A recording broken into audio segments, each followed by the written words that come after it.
Welcome back students to Alchemy online class. In previous class we learned about the types of forces. There are two major types of forces, contact forces and non-contact forces. Muscular force and frictional force are the types of contact forces, and the magnetic force, electrostatic force and gravitational force are the types of non-contact forces. We learned about these forces in detail in the last class. In 7th standard, you learned about the strong winds that blow during a storm or a cyclone.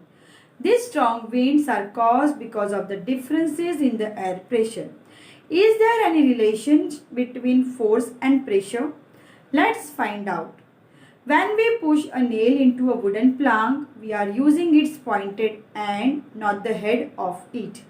When we are cutting the vegetables, we are using the sharp edge of the knife, not the blunt end. Why is it so? It is because the pointed end of the nail and the sharp edge of the knife make our work easier. So here the area on which the force applied plays an important role. So the force which is acting on a unit area of a surface is called pressure. In today's class we are going to learn about pressure. Pressure can be defined as the force acting on a unit area of a surface. We can write down pressure's formula like this. Pressure is equal to force upon area. Here the SI unit of force is Newton and area is square meter. So the unit of pressure is Newton per square meter, and it can also called as Pascal. So the unit of pressure is Pascal, or you can say Newton per square meter. From the formula, we can say that pressure is directly proportional to force. If force increases, pressure increases. If force decreases, pressure decreases. And pressure is inversely proportional to the area on which the force acting on. That means if area is smaller, pressure exerted will be larger. If area is larger, pressure exerted will be smaller. We will understand this by discussing some examples. The first example is railway porter. When a railway porter is carrying luggage, he is putting a round piece of cloth on his head. It is because the round piece of cloth will increase the area of contact with the luggage, and because of this the pressure exerted will be reduced. The another example is pointed end of a nail. When we are pushing the nail with the pointed end's area is smaller than the head of it. So it will make our work easier. The pressure exerted will be more and the nail will go easily in the wooden plank. The another example is shoulder bags. When you are going to school, you are using the school bags. The school bags are having broader strips. Why the strips are broader? Because the area is more, the pressure exerted will be less. So the book's weight will be felt less. The last example is the sharp edges of knife. When we are using the sharp edge of a knife, the area of contact will be less compared to the blunt end, so the pressure exerted will be more.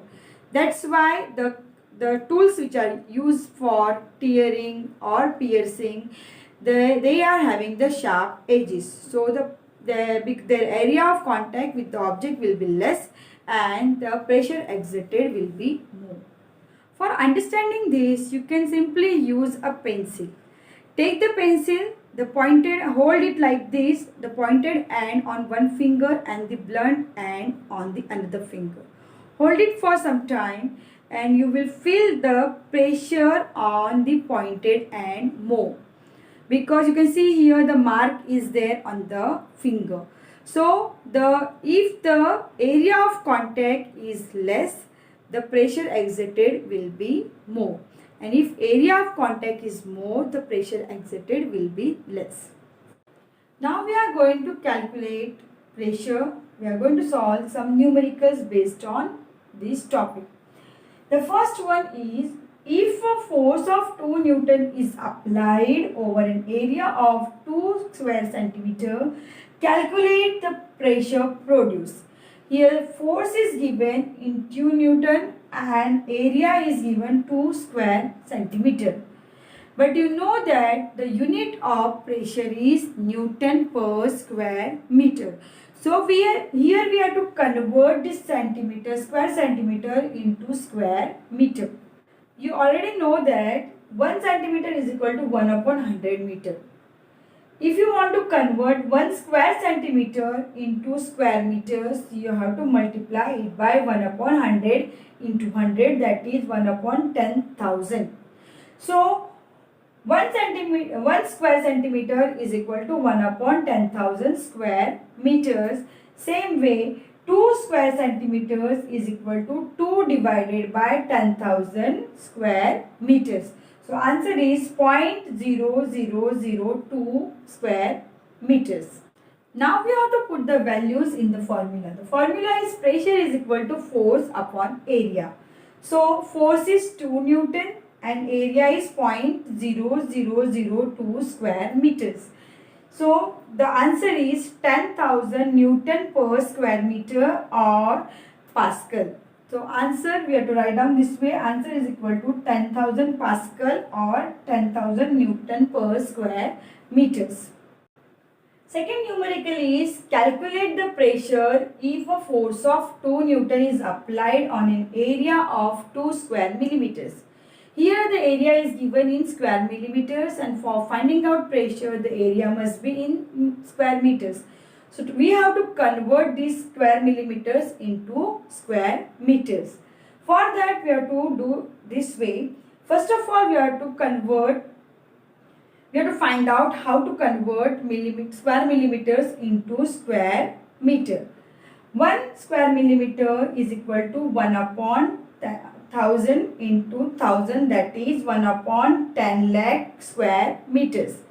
So 2 square millimeters is equal to 2 upon 10 lakh is equal to 0.000002 square meters. Now put the values of force and area in the formula. The force is 2 Newton and area is 0.000002 square meters. So the answer is 10 lakh Newton per square meters. So the answer you can write down this way, 10 lakh Pascal. The pressure exerted is 10 lakh Pascal or 10 lakh Newton per square meters. This is the end of today's class. In today's class we have learned about what is pressure. Pressure is the force acting on a unit area of a surface, and the unit of pressure is Newton per square meter or Pascal. Then we solved some numericals based on pressure. Now it's time for today's homework. Homework is, you have to calculate the pressure. The numerical is like this. A force of 25 Newton acts on an area of 25 centimeters square. Calculate the pressure produced. I hope you will be ready with the answers in tomorrow's class. So we will meet once again tomorrow. Till then, keep learning and thank you.